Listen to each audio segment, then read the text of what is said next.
Hey y'all, what's up? It's been 2 months since my last update,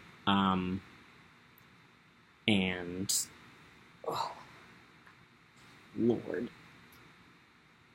oh, sorry. I started my second semester of grad school.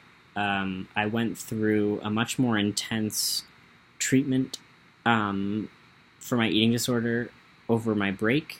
For a month, I was going almost 35 hours a week to a treatment facility um, to work through my eating disorder. And upon entering the facility, like the day after Christmas, I realized that I should have been in residential treatment in September. I should have gone to treatment earlier than I did. I should have, yeah, because the treatment I was doing was not treatment. It was just seeing a dietitian, and I thought that was what it was. But I because I didn't fit the stereotype of eating disorders, I thought that they wouldn't be able to help me in a facility.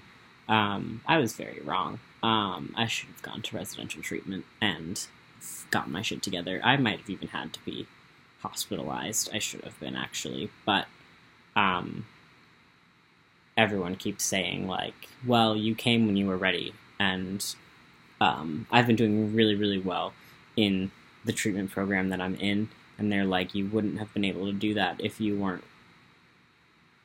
have been able to do that if you weren't willing to do the work, which you weren't until now. So that's good. Um, yeah, they put me on a lot of supplements, and I'm eating more new things and the appropriate volume of things, which is more than I've eaten in my entire life. The last video I said like 6 years. I've had this my whole life.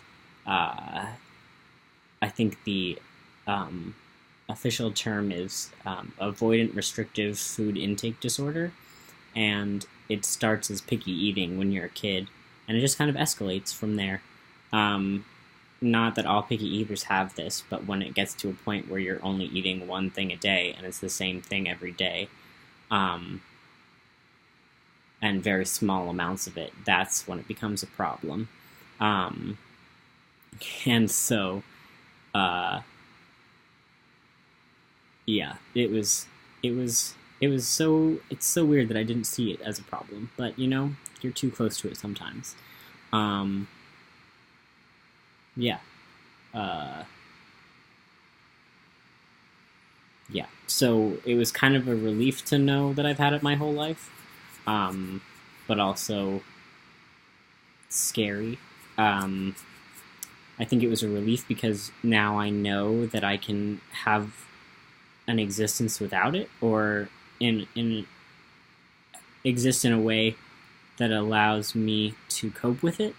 Um, and I think that's really um, cool because I don't know what that looks like.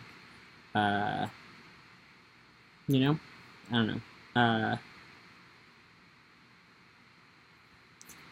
Yeah, that's about it. Um,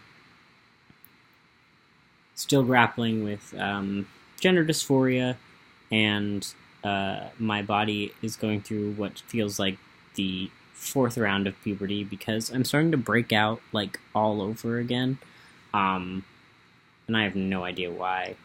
It's probably because my diet keeps changing so much as as I and my team of doctors increase the variety of food that I eat. Um, it fluctuates greatly. It probably affects my complexion and oils or whatever. Grad school is also very stressful, so that could have something to do with it. Um, and like my testosterone dose has been doubled for a while now. Um, and yeah, so all these things obviously are perfectly good explanations for why I'm breaking out, but doesn't make it any more fun. Um, I also definitely now have a cold, which I just realized. Because there was this lady this morning coughing all over me in the library, and I was like, great, this is just great, and now I'm coughing like her. Fuck. I better do a fuck ton of reading. Okay, I don't think I'm allowed to say that on this channel. Oops. Well, it's too late, so that's my update. Yeah. Just trying to take things one day at a time. Hope you all are well, and I will see you at some point. Bye.